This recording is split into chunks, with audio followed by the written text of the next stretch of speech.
Un projet comme le Centre Multi, c'est 400 plans, c'est 9 tomes, c'est 3000 pages de devis.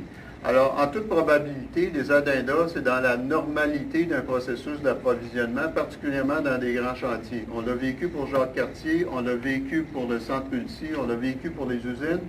Les entrepreneurs, les sous-traitants posent des questions. C'est dans la normalité des choses. Ce qu'on a étudié, particulièrement pour le Centre Multi, la nature de ces questions-là.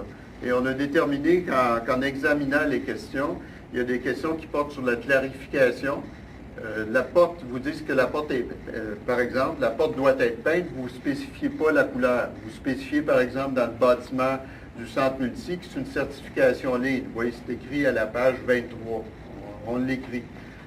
On prolonge, parce qu'il y a plusieurs questions, puis il y a des questions pertinentes par rapport à des clarifications. On prolonge le délai de réalisation. On considère ça comme important pour s'assurer, en bout de ligne, c'est des clarifications nécessaires qui permettent aux entrepreneurs d'avoir une meilleure compréhension des documents comme tels.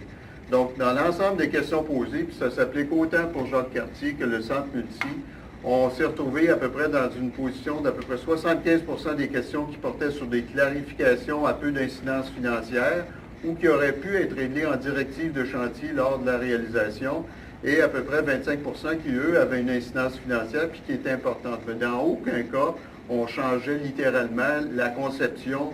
Il n'y avait pas d'addenda qui portait sur des enjeux majeurs de changement de la part du propriétaire. C'était plutôt des clarifications comme telles.